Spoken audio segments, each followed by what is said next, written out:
آپ صلی اللہ علیہ وسلم فرما دیجئے کہ جو مال تم کو صرف کرنا ہو سو اس کی تعیین تو تمہاری ہمت پر ہے، مگر ہاں موقع ہم بتلائے دیتے ہیں کہ ماں باپ کا حق ہے اور قرابت داروں اور بے باپ کے بچوں کا اور محتاجوں کا اور مسافر کا، اور جون سا نیک کام کرو گے، خواہ راہ حق میں راہ خدا میں خرچ کرنا ہو یا اور کچھ ہو، سو اللہ تعالیٰ کو اس کی خوب خبر ہے، وہ اس پر ثواب دیں گے۔ معارف و مسائل۔ اس سے پہلی آیتوں میں مجموعی حیثیت یہ مضمون بہت تاکید کے ساتھ بیان ہوا ہے کہ کفر و نفاق کو چھوڑو اور اسلام میں پوری طرح داخل ہو جاؤ، حکم الہی کے مقابل میں کسی کی بات مت سنو، اللہ تعالیٰ کی رضا کے لیے جان اور مال خرچ کیا کرو اور ہر طرح کی شدت اور تکلیف پر تحمل کرو۔ اب یہاں سے اسی اطاعت و فرما برداری اور اللہ کی راہ میں جان و مال خرچ کرنے کے متعلق کچھ جزئیات کی تفصیل بیان ہوتی ہے جو کہ مال اور جان اور دیگر معاملات مثلا نکاح و طلاق وغیرہ کے متعلق ہیں، اور اوپر سے جو سلسلہ احکام ابواب البر کا جاری ہے اس میں داخل ہیں، اور ان جزئیات کا بیان بھی ایک خاص نوعیت رکھتا ہے کہ اکثر ان میں سے وہ ہیں جن کے متعلق صحابہ کرام رضوان اللہ علیہم اجمعین نے رسول اللہ صلی اللہ علیہ وسلم سے سوال کیا کہ ان کے استفتاء اور سوالات کا جواب براہ راست عرش رحمان سے بواسطہ رسول کریم صلی اللہ علیہ وسلم دیا گیا۔ اس کو اگر یوں سمجھا جائے کہ حق تعالی نے خود فتویٰ دیا تو یہ بھی صحیح ہے، اور قرآن کریم کی آیت قُلِ اللَّهُ يُفْتِيكُمْ فِيهِنَّ میں صراحتاً حق تعالی نے فتویٰ دینے کی نسبت اپنی طرف فرمائی ہے، اس لیے اس نسبت میں کوئی استعباد بھی نہیں۔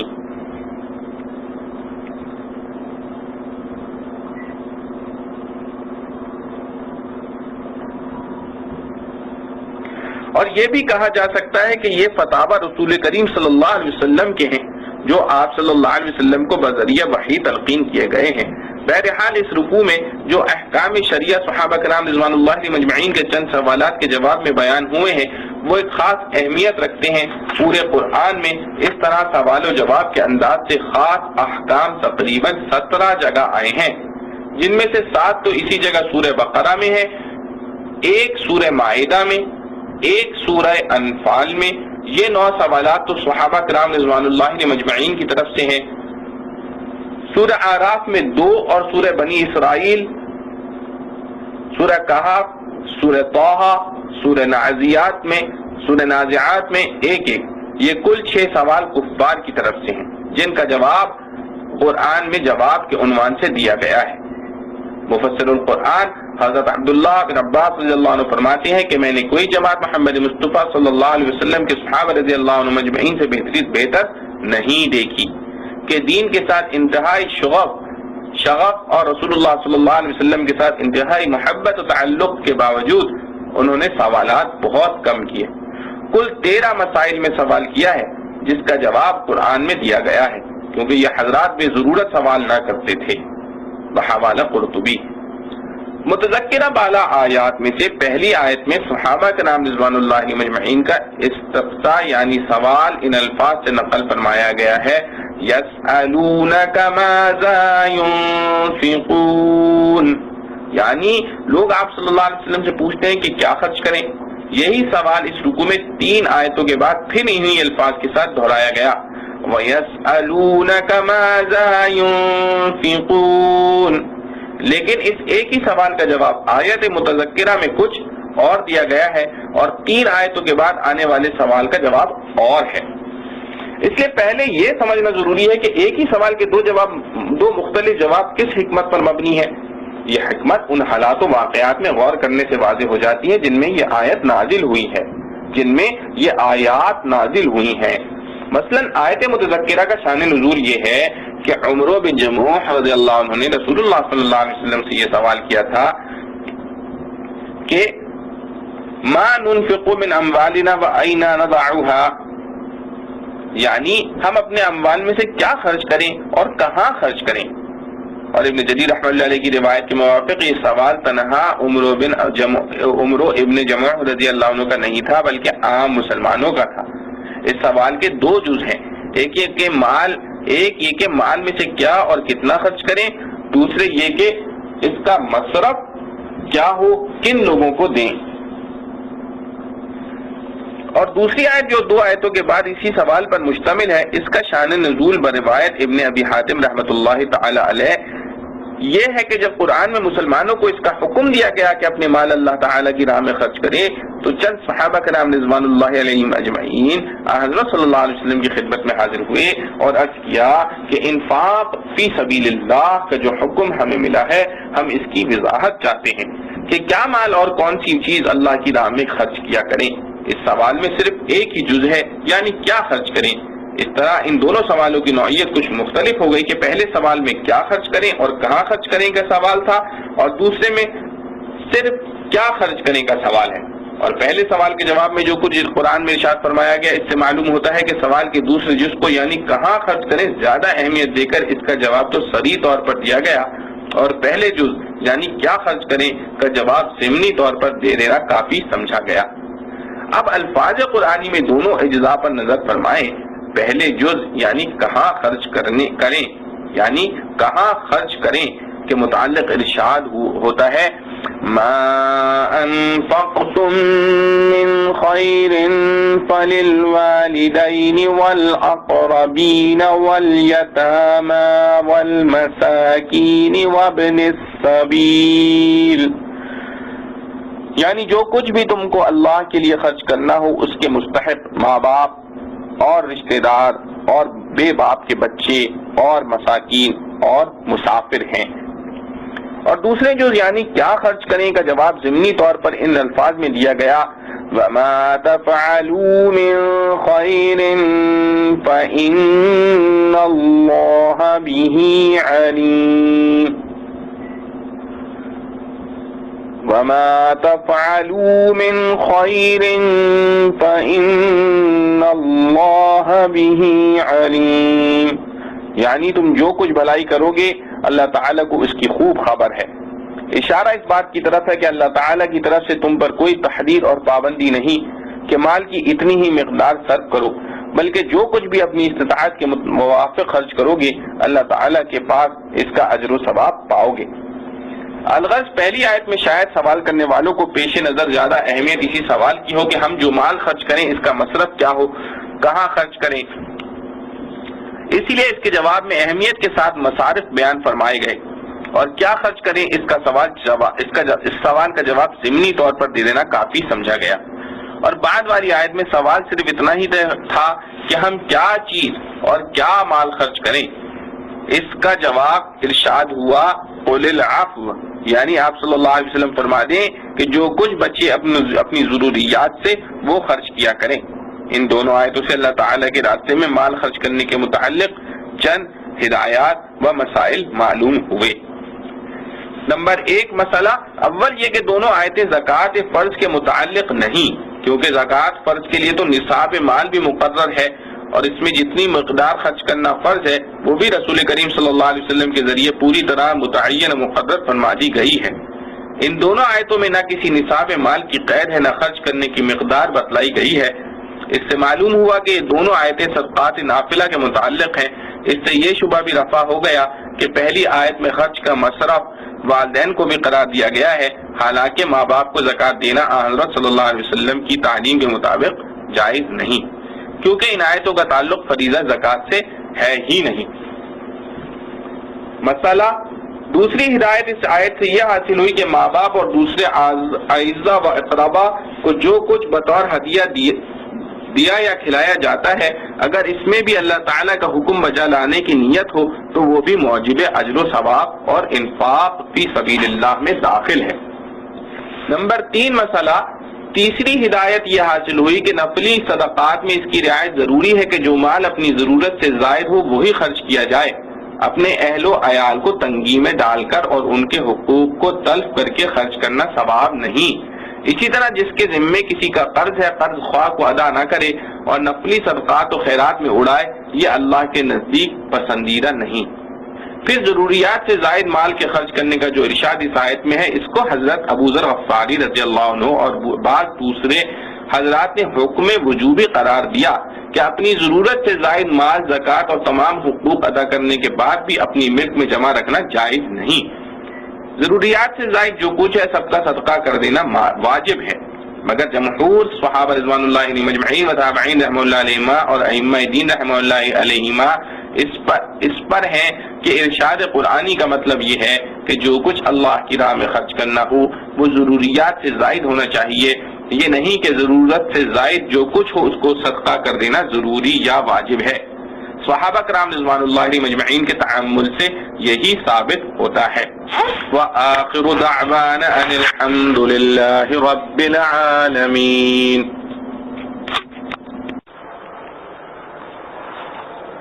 اعوذ باللہ من الشیطان الرجیم، بسم اللہ الرحمن الرحیم۔ كتب عليكم القتال وهو كره لكم وعسى أن تكرهوا شيئا وهو خير لكم وعسى أن تحبوا شيئا وهو شر لكم والله يعلم وأنتم لا تعلمون۔ فرض ہوئی تم پر لڑائی اور وہ بری لگتی ہے تم کو، اور شاید کہ بری لگے تم کو ایک چیز اور وہ بہتر ہو تمہارے حق میں، اور شاید تم کو بھلی لگے ایک چیز اور وہ بری ہو تمہارے حق میں، اور اللہ جانتا ہے اور تم نہیں جانتے۔ يسألونك عن الشهر الحرام قتال فيه قل قتال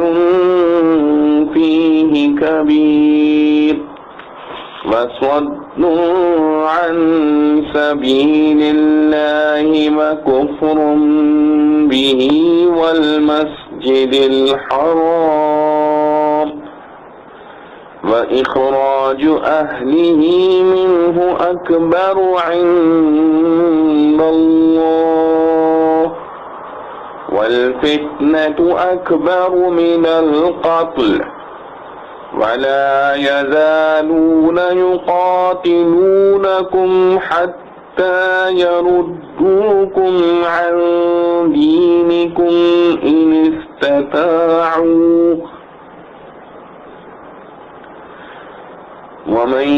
يرتد منكم عن دينه فيمت وهو كافر فأولئك حبطت أعمالهم في الدنيا والآخرة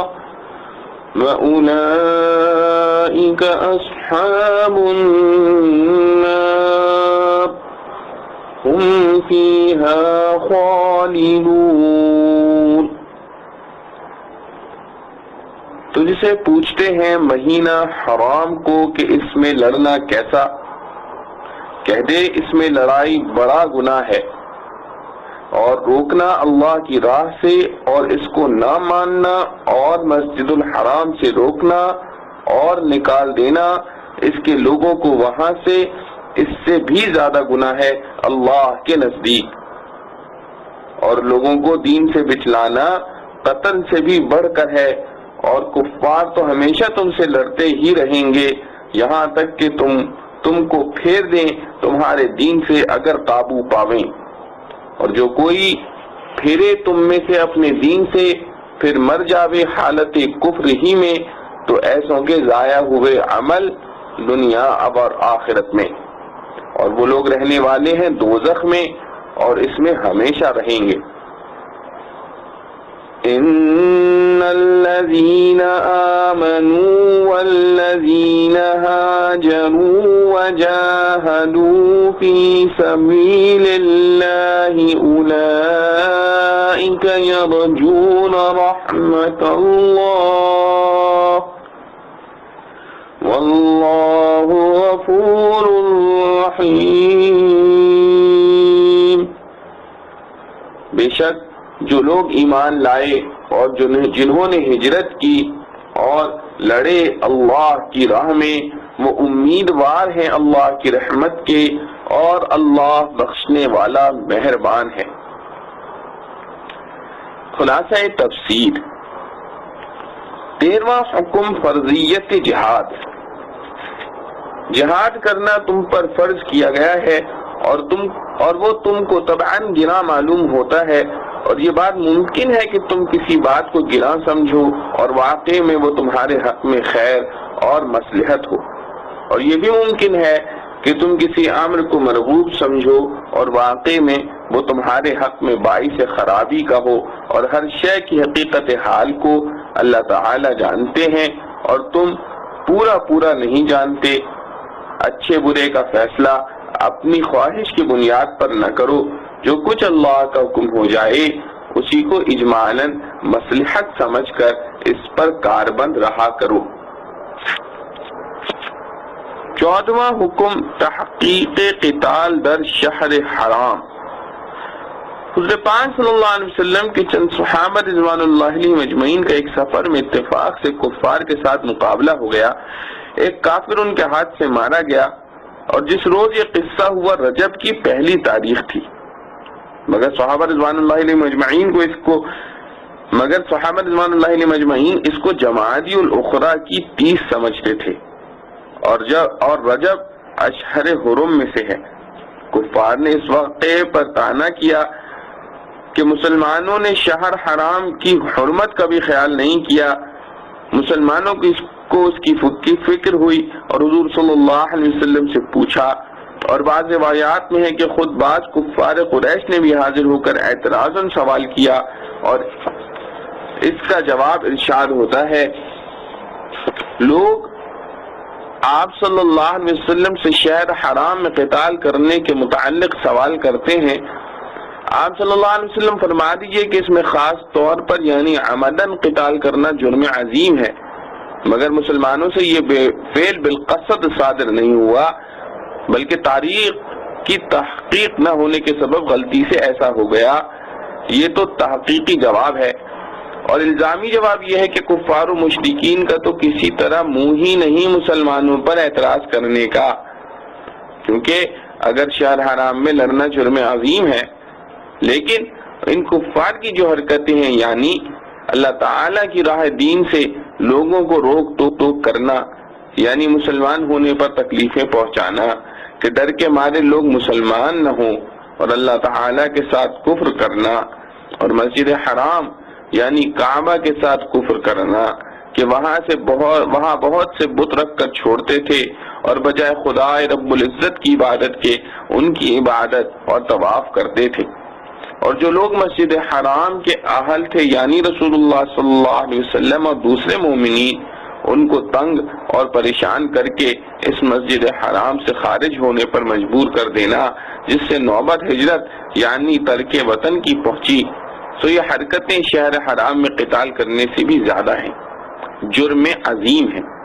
اللہ تعالیٰ کے نزدیک، کیونکہ یہ حرکتیں دین حق کے اندر فتنہ پردازی کرنا ہے، اور ایسی فتنہ پردازی کرنا اس قتل خاص سے جو مسلمانوں سے صادر ہوا بدرجہ تباحت میں بڑھ کر ہے، کیونکہ اس قتل سے دین حق کو تو کوئی مضرت نہیں پہنچی، بہت سے بہت اگر کوئی جان کر کرے خود ہی گناہگار ہوگا، اور ان حرکتوں سے تو دین حق کو ضرر پہنچتا ہے کہ اس کی ترقی رکتی ہے، اور یہ کفار تمہارے ساتھ جنگ و جدال کا سلسلہ جاری ہی رکھیں گے، اس غرض سے کہ اگر خدا نہ کرے قابو پاویں تو تم کو تمہارے دین اسلام سے ہی پھیر دیں۔ ان کے اس فعل سے دین کی مزاحمت ظاہر ہے۔ انجام ارتداد، اور جو شخص تم میں سے اپنے دین اسلام سے پھر جاوے، پھر کافری ہونے کی حالت میں مر جاوے، تو ایسے لوگوں کے نیک اعمال دنیا اور آخرت میں سب غارت ہو جاتے ہیں، اور یہ لوگ دوزخ میں ہمیشہ رہیں گے۔ شہر حرام میں قتال کرنے کے بارے میں مسلمانوں کو جواب مذکور سن کر گناہ نہ ہونے کا تو اطمینان ہو گیا تھا، مگر اس خیال سے دل شکستہ تھے کہ ثواب تو ہوا ہی نہ ہوگا۔ آگے اس میں تسلی کی گئی، وعدہ ثواب بر اخلاص نیت، وعدہ ثواب بر اخلاص نیت، حقیقتاً جو لوگ ایمان لائے ہوں اور جن لوگوں نے راہ خدا میں ترک وطن کیا ہو اور جہاد کیا ہو، ایسے لوگ تو رحمت خداوندی کے امیدوار ہوا کرتے ہیں، اور تم لوگوں میں یہ صفات علی سبیل من الخلو موجود ہیں۔ چنانچہ ایمان اور ہجرت تو ظاہر ہے، رہا اس جہاد خاص میں شبہ ہو سکتا ہے، سو چونکہ تمہاری نیت تو جہاد ہی کی تھی، لہذا ہمارے نزدیک وہ بھی جہاد ہی میں شمار ہے۔ پھر ان صفات کے ہوتے ہوئے تم کیوں نا امید ہوتے ہو، اور اللہ تعالیٰ اس غلطی کو معاف کر دیں گے، اور ایمان و جہاد و ہجرت کی وجہ سے تم پر رحمت کریں گے۔ معارف و مسائل، بعض احکام جہاد۔ مسئلہ، مذکور الصدر آیات میں سے پہلی آیت میں جہاد کے فرض ہونے کا حکم ان الفاظ کے ساتھ آیا ہے، کتب علیکم القتال، یعنی تم پر جہاد فرض کیا گیا۔ ان الفاظ سے بظاہر یہ معلوم ہوتا ہے کہ جہاد ہر مسلمان پر ہر حالت میں فرض ہے۔ بعض آیات قرآنی اور رسول کریم صلی اللہ علیہ وسلم کے ارشادات سے معلوم ہوتا ہے کہ یہ فریضہ فرض عین کے طور پر ہر مسلم پر عائد نہیں، بلکہ فرض کفایہ ہے کہ مسلمانوں کی ایک جماعت اس فرض کو ادا کر دے تو باقی مسلمان سبکدوش سمجھے جائیں گے۔ ہاں کسی زمانہ یا کسی ملک میں کوئی جماعت بھی فریضہ جہاد ادا کرنے والی نہ رہے تو سب مسلمان ترک فرض کے گناہگار ہو جائیں گے۔ حدیث میں رسول کریم صلی اللہ علیہ وسلم کے ارشاد الجہاد ماض الی یوم القیامہ کا یہ مطلب ہے کہ قیامت تک ایسی جماعت کا موجود رہنا ضروری ہے جو فریضہ جہاد ادا کرتی رہے۔ قرآن مجید کی دوسری آیت میں ارشاد ہے فضل اللہ المجاہدین باموالہم وانفسہم علی القاعدین درجہ وَكُلًّا وَعَدَ اللَّهُ الْحُسْنَى، یعنی اللہ تعالیٰ نے مجاہدین کو تارکین جہاد پر فضیلت دی ہے، اور اللہ تعالیٰ نے دونوں سے بھلائی کا وعدہ کیا ہے، یعنی اللہ تعالیٰ نے مجاہدین کو تارکین جہاد پر فضیلت دی ہے اور اللہ تعالیٰ نے دونوں سے بھلائی کا وعدہ کیا ہے۔ اس میں ایسے لوگوں سے جو کسی عذر کے سبب یا کسی دوسری دینی خدمت میں مشغول ہونے کی وجہ سے جہاد میں شریک نہ ہو، ان سے بھی بھلائی کا وعدہ مذکور ہے۔ ظاہر ہے کہ اگر جہاد ہر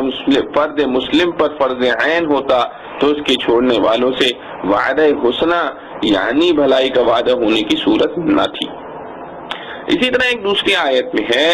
فَلَوْلَا نَفَرَ مِن كُلِّ فِرْقَةٍ مِّنْهُمْ طَائِفَةً لِيَتَفَقَّهُوا فِي الدِّينِ، اور کیوں نہ نکل کھڑی ہوئی تمہاری ہر بڑی جماعت میں سے چھوٹی جماعت اس کام کے لیے کہ وہ دین کی سمجھ بوجھ حاصل کریں، اور کیوں نہ نکل کھڑی ہوئی تمہاری ہر بڑی جماعت میں سے چھوٹی جماعت اس کام کے لیے کہ وہ دین کی سمجھ بوجھ حاصل کریں۔ اس میں خود قرآن کریم نے یہ تقسیم عمل پیش فرمائی کہ کچھ مسلمان جہاد کا کام کریں اور کچھ تعلیم دین میں مشغول رہیں، اور یہ جبھی ہو سکتا ہے جبکہ جہاد فرض عین نہ ہو بلکہ فرض کفایہ۔ صحیح بخاری و مسلم کی حدیث میں ہے کہ ایک شخص نے حضرت صلی اللہ علیہ وسلم سے شرکت جہاد کی اجازت چاہی تو آپ صلی اللہ علیہ وسلم نے اس سے دریافت کیا کہ کیا تمہارے ماں باپ زندہ ہیں؟ اس نے عرض کیا کہ ہاں زندہ ہیں۔ آپ صلی اللہ علیہ وسلم نے فرمایا کہ پھر جاؤ ماں باپ کی خدمت کر کے جہاد کا ثواب حاصل کرو۔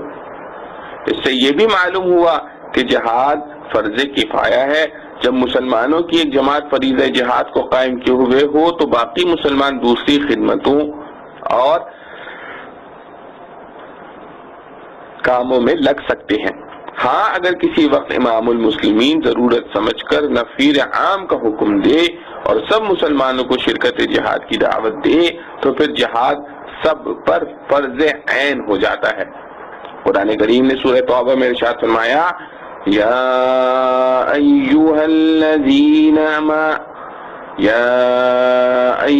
الذین آمنوا ما لکم اذا قیل لکم انفروا فی سبیل اللہ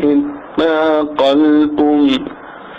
اے مسلمانوں تمہیں کیا ہو گیا کہ جب تم سے کہا جاتا ہے کہ اللہ کی راہ میں نکلو تو تم بوجھل بن جاتے ہو۔ اے مسلمانوں تمہیں کیا ہو گیا کہ جب تم سے کہا جاتا ہے کہ اللہ کی راہ میں نکلو تو تم بوجھل بن جاتے ہو۔ اس آیت میں اسی نفیر عام کا حکم مذکور ہے۔ اسی طرح اگر خدا نخواستہ کسی وقت کفار کسی اسلامی ملک پر حملہ آور ہوں اور مدافعت کرنے والی کی جماعت ان کی مدافعت پر پوری طرح قادر اور کافی نہ ہو تو اس وقت بھی یہ فریضہ اس جماعت سے متعدی ہو کر پاس آنے والے سب مسلمانوں پر عائد ہو جاتا ہے، اور اگر وہ بھی عاجز ہوں تو ان کے پاس والے مسلمانوں پر، یہاں تک کہ پوری دنیا کے ہر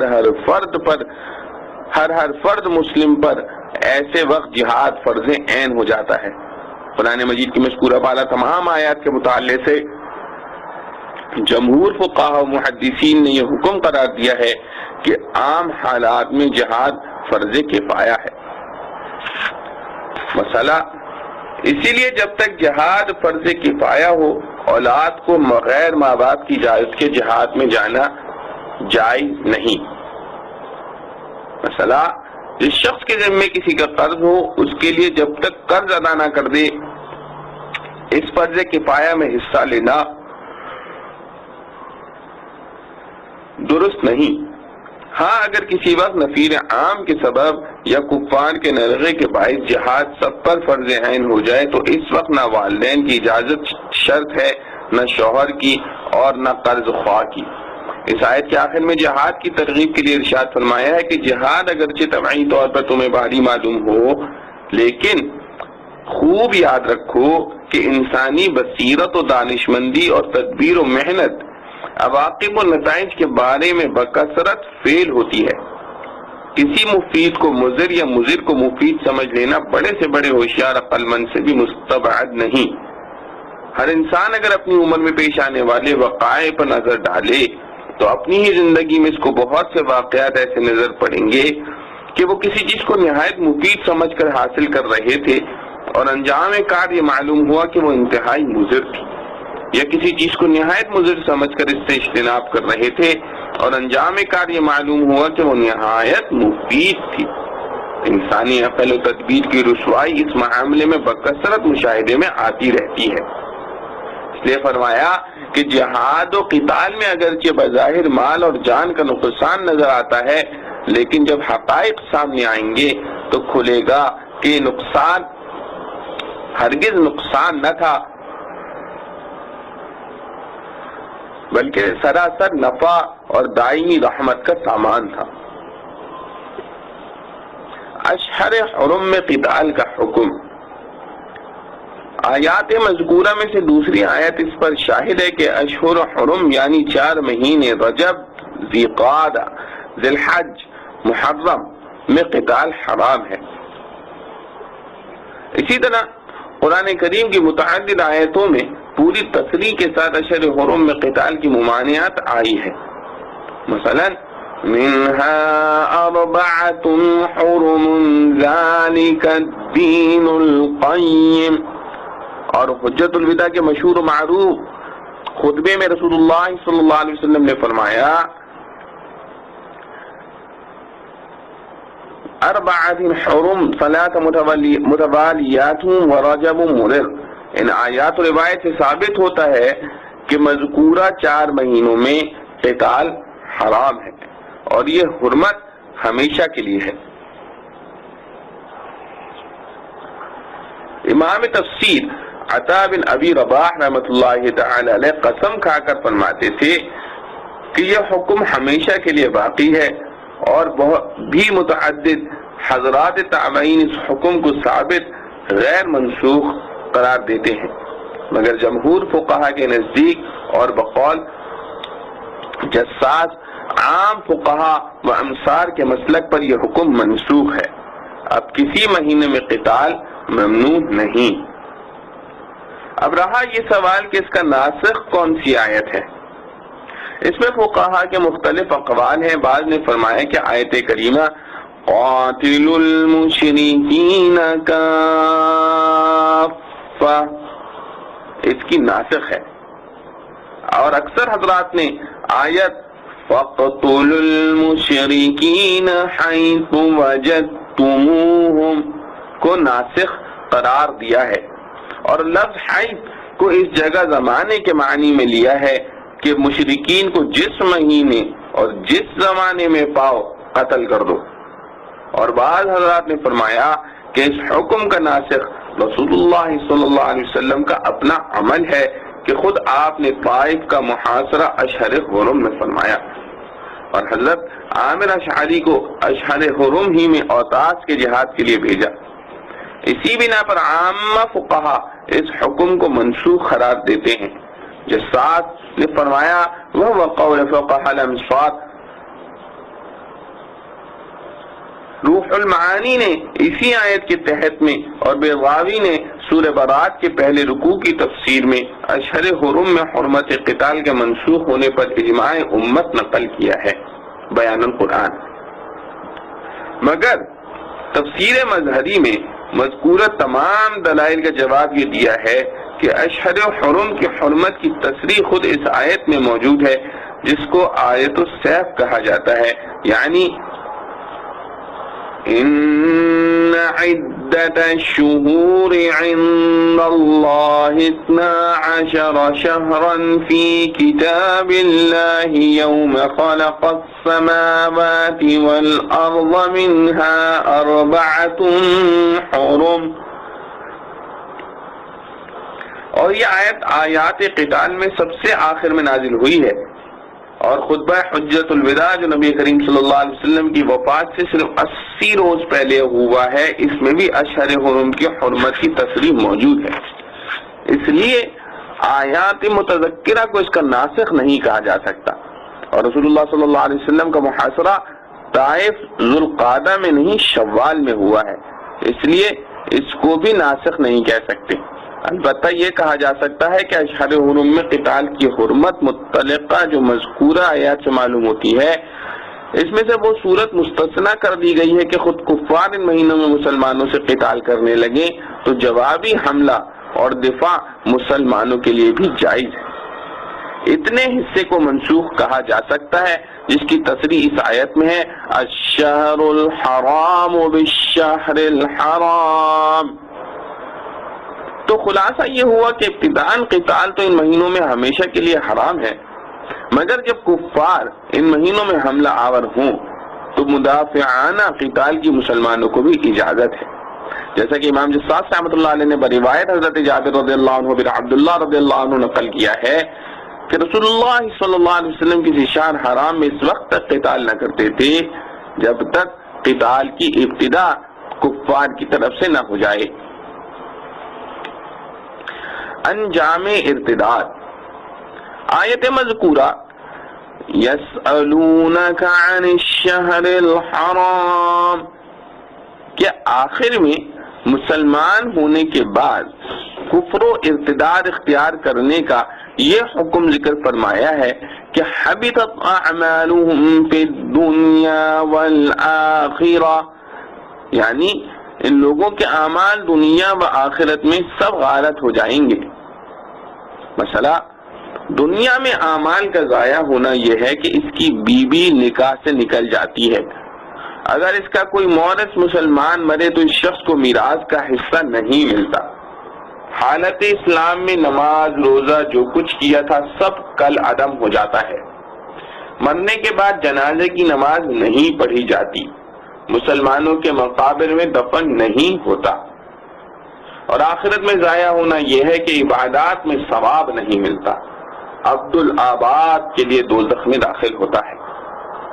مسئلہ اگر یہ شخص پھر مسلمان ہو جائے تو آخرت میں دوزخ سے بچنے اور دنیا میں آئندہ کے لیے احکام اسلام کا جاری ہونا تو یقینی ہے۔ لیکن دنیا میں اگر حج کر چکا تو بشرط وسعت دوبارہ اس کا فرض ہونا نہ ہونا اور آخرت میں پچھلی نماز روزہ کے ثواب کا عوض کرنا نہ کرنا اس میں اختلاف ہے۔ امام ابو حنیفہ رحمۃ اللہ علیہ دوبارہ حج کو فرض فرماتے ہیں اور گزشتہ نماز و روزہ پر ثواب ملنے کے قائل نہیں، اور امام شافعی رحمۃ اللہ علیہ دونوں امر میں اختلاف کرتے ہیں۔ مسئلہ، لیکن جو کافر اصلی ہو اور اس حالت میں کوئی نیک کام کرے تو اس کا ثواب معلق رہتا ہے۔ اگر کبھی اسلام لے آیا سب پر ثواب ملتا ہے، اور اگر کفر پر مر گیا تو سب بیکار ہو جاتا ہے۔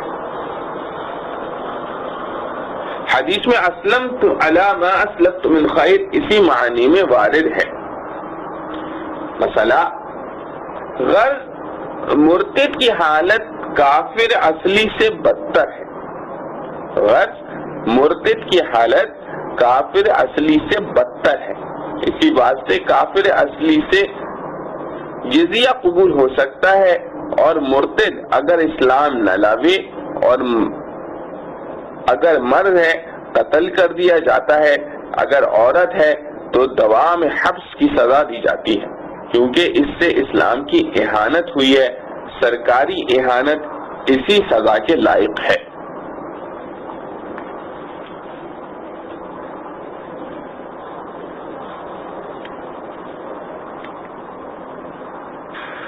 يسألونك عن الخمر والميسر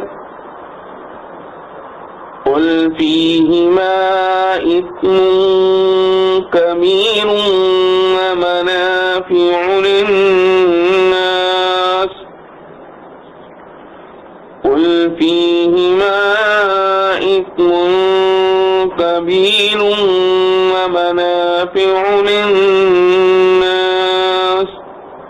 وإثمهما أكبر من نفعهما۔ تجھ سے پوچھتے ہیں حکم شراب کا اور جوئے کا، کہہ دے ان دونوں میں بڑا گناہ ہے اور فائدہ بھی لوگوں کو، اور ان کا گناہ بہت بڑا ہے ان کے فائدے سے۔ تجھ سے پوچھتے ہیں حکم شراب کا اور جوئے کا، کہہ دے ان دونوں میں بڑا گناہ ہے اور فائدے بھی لوگوں کو، اور ان کا گناہ بہت بڑا ہے ان کے فائدے سے۔ خلاصہ تفسیر، 15واں حکم متعلقہ شراب و قمار۔ لوگ آپ صلی اللہ علیہ وسلم سے شراب اور قمار کی نسبت دریافت کرتے ہیں۔ آپ صلی اللہ علیہ وسلم فرما دیجئے کہ ان دونوں چیزوں کے استعمال میں گناہ کی بڑی بڑی باتیں بھی پیدا ہو جاتی ہیں، اور لوگوں کو بعض فائدے بھی ہیں، اور وہ گناہ کی باتیں ان فائدوں سے زیادہ بڑی ہوئی ہیں، اس لیے دونوں قابل ترک ہیں۔ معارف و مسائل۔ صحابہ کرام رضوان اللہ علیہم اجمعین کے سوالات اور ان کے جوابات کا جو سلسلہ اس صورت میں بیان ہو رہا ہے، اس میں یہ آیت بھی ہے، اس میں شراب اور جوئے کے متعلق صحابہ کرام رضوان اللہ علیہم اجمعین کا سوال اور اللہ تعالی جل شأنہ کی طرف سے جواب ہے۔ یہ دونوں مسئلے نہایت اہم ہیں، اسی لیے کسی قدر تفصیل کے ساتھ ان کی پوری حقیقت اور احکام سنیے۔ حرمت شراب اور اس کے متعلقہ احکام۔ ابتدائے اسلام میں عام رسوم جاہلیت کی طرح شراب خوری بھی عام تھی۔ جب رسول کریم صلی اللہ علیہ وسلم ہجرت کر کے مدینہ تشریف لائے تو اہل مدینہ میں بھی شراب اور قمار یعنی جوا کھیلنے کا رواج تھا۔ عام لوگ تو ان دونوں چیزوں کے صرف ظاہری فوائد کو دیکھ کر ان پر فریفتہ تھے، ان کے اندر جو بہت سے مفاسد اور خرابیاں ہیں ان کی طرف نظر نہیں تھی۔ لیکن عادت اللہ یہ بھی ہے کہ ہر قوم اور ہر خطے میں کچھ عقل والے بھی ہوتے ہیں جو طبیعت پر عقل کو غالب رکھتے ہیں۔ کوئی طبعی خواہش اگر عقل کے خلاف ہو تو وہ اس خواہش کے پاس نہیں جاتے۔ اس معاملے میں نبی کریم صلی اللہ علیہ وسلم کا مقام تو بہت ہی بلند تھا کہ جو چیز کسی وقت حرام ہونے والی تھی، آپ صلی اللہ علیہ وسلم کی طبیعت اس سے پہلے ہی نفرت کرتی تھی۔ صحابہ کرام رضوان اللہ علیہ مجمعین میں بھی کچھ ایسے حضرات تھے جنہوں نے حلال ہونے کے زمانے میں بھی کبھی شراب کو ہاتھ نہیں لگایا۔ مدینہ طیبہ پہنچنے کے بعد چند حضرات صحابہ رضوان اللہ علیہ مجمعین کو ان کے مفاسد کا زیادہ احساس ہوا۔ حضرت فاروق اعظم رضی اللہ عنہ اور معاذ بن جبل رضی اللہ عنہ اور چند انصاری صحابہ رضوان اللہ علیہ مجمعین اسی احساس کی بنا پر حضرت صلی اللہ علیہ وسلم کی خدمت میں حاضر ہوئے اور عرض کیا کہ شراب اور قمار انسان کی عقل کو بھی خراب کرتے ہیں اور مال بھی برباد کرتے ہیں، ان کے بارے میں آپ صلی اللہ علیہ وسلم کا کیا ارشاد ہے؟ اس سوال کے جواب میں آیت مذکورہ نازل ہوئی۔ یہ پہلی آیت ہے جس میں شراب اور جوئے سے مسلمانوں کو روکنے کا ابتدائی قدم اٹھایا گیا۔ اس آیت میں بتلایا گیا ہے کہ شراب اور جوئے میں اگرچہ لوگوں کے کچھ ظاہری فوائد ضرور ہیں، لیکن ان دونوں میں گناہ کی بڑی بڑی باتیں پیدا ہو جاتی ہیں جو ان کے منافع اور فوائد سے بڑی ہوئی ہیں، اور گناہ کی باتوں سے وہ چیزیں مراد ہیں جو کسی گناہ کا سبب بن جائیں۔ مثلا شراب میں سب سے بڑی خرابی یہ ہے کہ عقل و ہوش زائل ہو جاتا ہے، جو تمام کمالات اور شرف انسانی کا اصل اصول ہے، کیونکہ عقل ہی ایک ایسی چیز ہے جو انسانوں کو برے کاموں سے روکتی ہے۔ جب وہ نہ رہی تو ہر برے کام کے لیے راستہ ہموار ہو گیا۔ اس آیت میں صاف طور پر شراب کو حرام تو نہیں کہا گیا، مگر اس کی خرابیاں اور مفاسد بیان کر دیے گئے کہ شراب کی وجہ سے انسان بہت سے گناہوں اور خرابیوں میں مبتلا ہو سکتا ہے۔ گویا اس کے ترک کرنے کے لیے ایک قسم کا مشورہ دیا گیا ہے۔ یہی وجہ ہے کہ اس آیت کے نازل ہونے کے بعد صحابہ کرام رضوان اللہ علیہ مجمعین تو اس مشورے ہی کو قبول کر کے اسی وقت شراب کو چھوڑ بیٹھے، اور بعض نے یہ خیال کیا کہ اس آیت نے شراب کو حرام تو نہیں کیا بلکہ مفاسد دینی کا سبب بننے کی وجہ سے اس کو سبب گناہ قرار دیا ہے۔ ہم اس کا اہتمام کریں گے کہ وہ مفاسد واقع نہ ہوں، تو پھر شراب میں کوئی حرج نہیں، اس لیے پیتے رہے۔ یہاں تک کہ ایک روز یہ واقعہ پیش آیا کہ حضرت عبد الرحمن بن عوف رضی اللہ عنہ نے صحابہ کرام رضوان اللہ علیہ مجمعین میں سے چند اپنے دوستوں کی دعوت کی۔ کھانے کے بعد حسب دستور شراب پی گئی۔ اسی حال میں نماز مغرب کا وقت آ گیا۔ سب نماز کے لیے کھڑے ہو گئے تو ایک صاحب کو امامت کے لیے آگے بڑھایا۔ انہوں نے نشے کی حالت میں جو تلاوت شروع کی تو سورہ قل یا ایھا الکافرون کو غلط پڑھا۔ اس پر شراب سے روکنے کے لیے دوسرا قدم اٹھایا گیا اور یہ آیت نازل ہوئی، یا ایھا الذین آمنوا لا تقربوا الصلاة وانتم سکارى، یعنی اے ایمان والو تم نشے کی حالت میں نماز کے پاس نہ جاؤ، یعنی اے ایمان والو تم نشے کی حالت میں نماز کے پاس نہ جاؤ۔ اس میں خاص اوقات نماز کے اندر شراب کو قطعی طور پر حرام کر دیا گیا، باقی اوقات میں اجازت رہی۔ جن حضرات صحابہ رضوان اللہ علیہ مجمعین نے پہلی آیت نازل ہونے کے وقت شراب کو نہ چھوڑا تھا، اس آیت کے نازل ہونے کے وقت شراب کو مطلقاً ترک کر دیا کہ جو چیز انسان کو نماز سے روکے اس میں کوئی خیر نہیں ہو سکتی۔ جب نشے کی حالت میں نماز کی ممانعت ہو گئی تو ایسی چیز کے پاس نہ جانا چاہیے جو انسان کو نماز سے محروم کر دے، مگر چونکہ علاوہ اوقات نماز کی شراب کی حرمت صاف طور پر اب بھی نازل نہیں ہوئی تھی، اس لیے کچھ حضرات اب بھی اوقات نماز کے علاوہ دوسرے اوقات میں پیتے رہے، یہاں تک کہ ایک اور واقعہ پیش آیا۔ عتبان بن مالک رضی اللہ عنہ نے چند صحابہ کرام رضوان اللہ علیہ مجمعین کی دعوت کی، جن میں سعد بن ابی وقاص رضی اللہ عنہ بھی تھے۔ کھانے کے بعد حسب دستور شراب کا دور چلا۔ نشے کی حالت میں عرب کی عام عادت کے مطابق شعر و شاعری اور اپنے اپنے مفاخر کا بیان شروع ہوا۔ سعد بن ابی وقاص رضی اللہ عنہ نے ایک قصیدہ پڑھا جس میں انصار مدینہ کی ہجوم اور اپنی قوم کی مدح و ثنا تھی۔ اس پر ایک انصاری نوجوان کو غصہ آ گیا اور اونٹ کے جبڑے کی ہڈی سعد رضی اللہ عنہ کے سر پر دے ماری۔ جس سے ان کو شدید زخم آ گیا۔ حضرت سعد رضی اللہ عنہ رسول کریم صلی اللہ علیہ وسلم کی خدمت میں حاضر ہوئے اور اس انصاری جو جوان کی شکایت کی۔ اس وقت حضرت صلی اللہ علیہ وسلم نے دعا فرمائی، اللہم بین لنا فی الخمر بیانا شافیا، یعنی یا اللہ شراب کے بارے میں ہمیں کوئی واضح بیان اور قانون عطا فرما دے۔ اس پر شراب کے متعلق تیسری آیت سورہ مائدہ کی مفصل نازل ہو گئی، جس میں شراب کو مطلقاً حرام قرار دیا گیا، جس میں شراب کو مطلقاً حرام قرار دے دیا گیا۔ آیت میں ہے، آیت یہ ہے، یا ایھا الذین آمنوا انما الخمر والمیسر والانصاب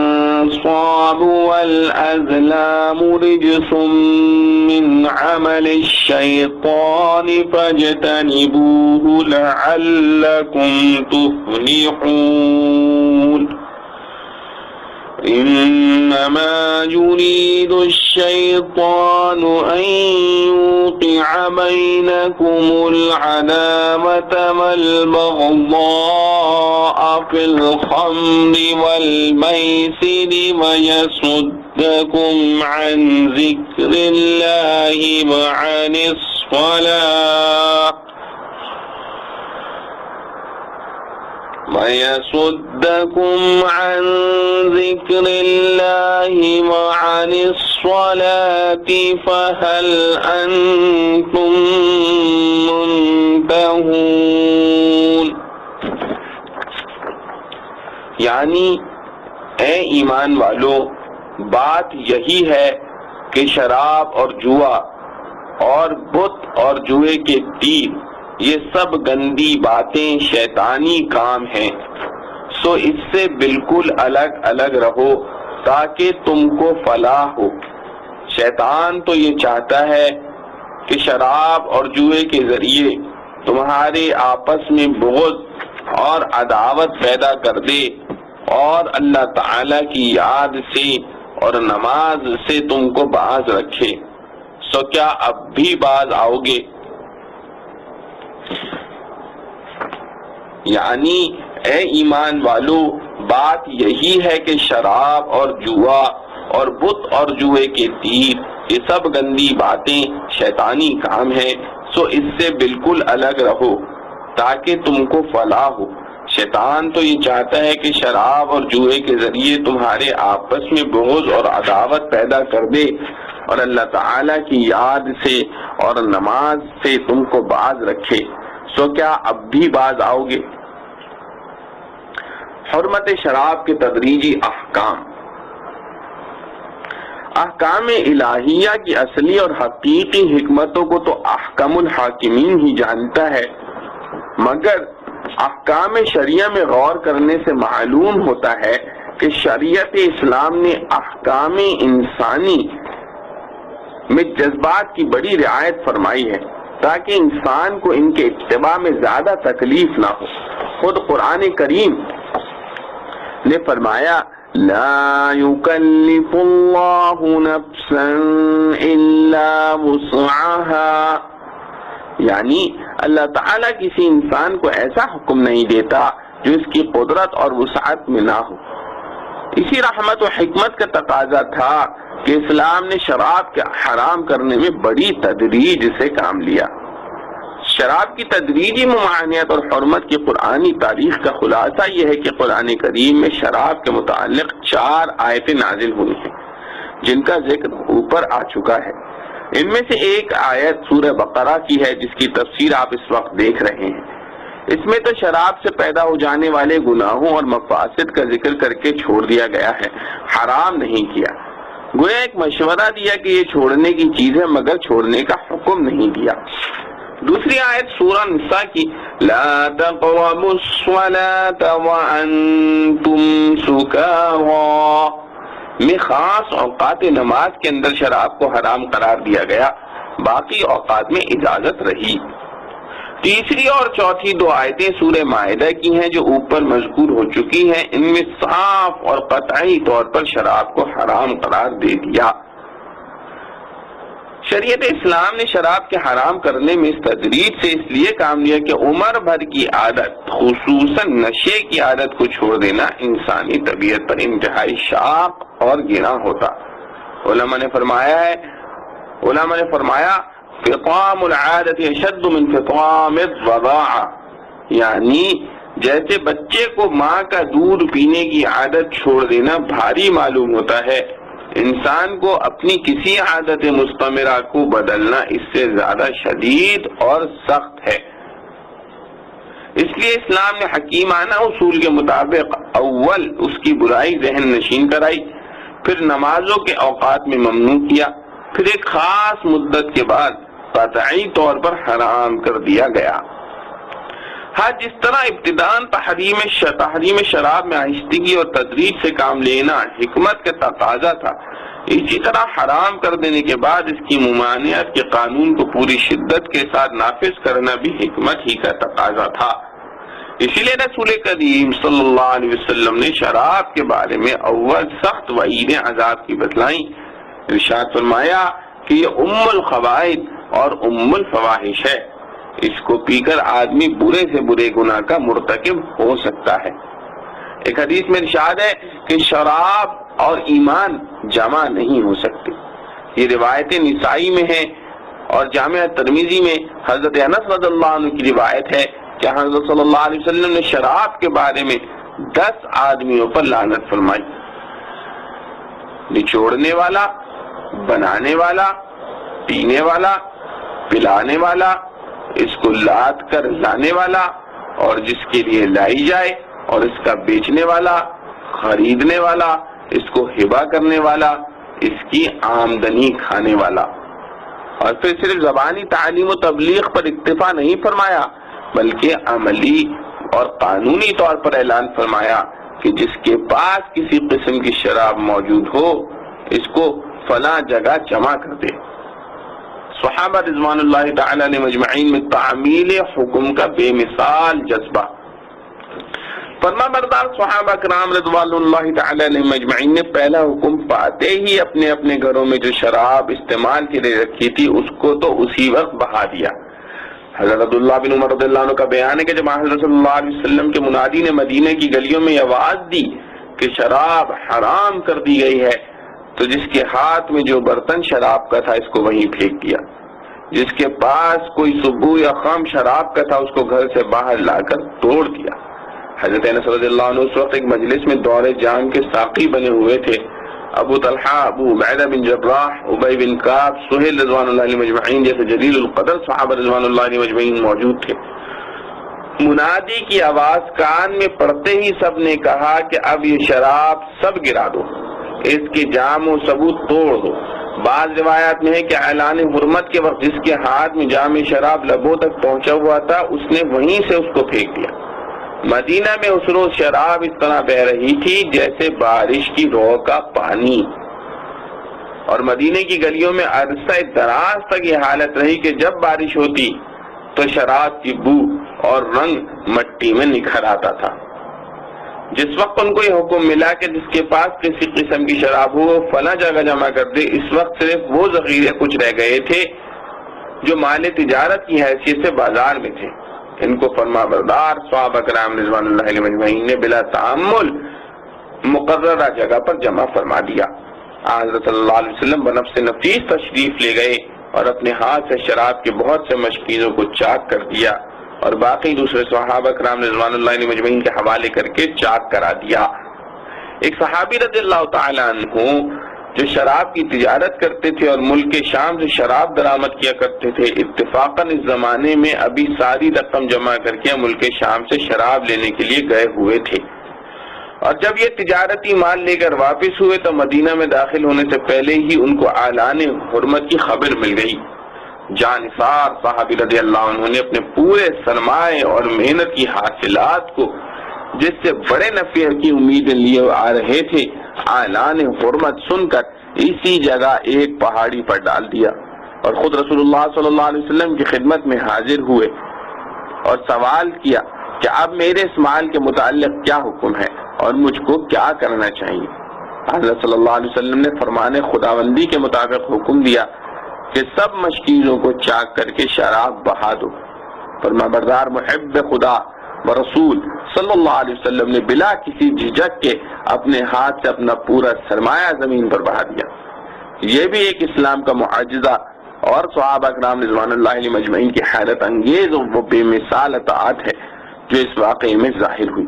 کہ جس چیز کی عادت ہو جائے سب جانتے ہیں کہ چھوڑنا سخت دشوار ہے، اور یہ حضرات بھی اسی کے ایسے عادی تھے کہ تھوڑی دیر اس سے صبر کرنا دشوار تھا۔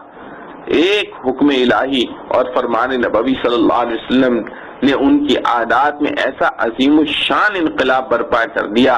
کہ اب یہ شراب اور جوئے سے ایسے ہی متنفر تھے جیسے اس سے پہلے ان کے عادی تھے۔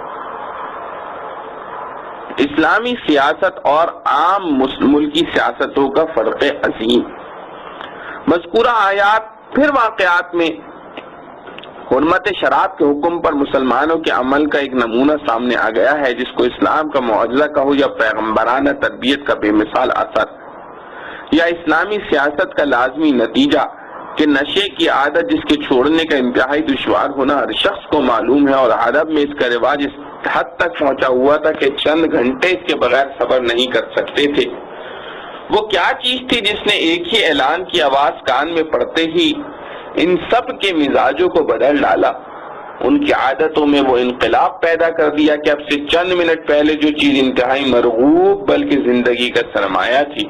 وہ چند منٹ کے بعد انتہائی مبغوض اور فحش و ناپاک ہو گئی۔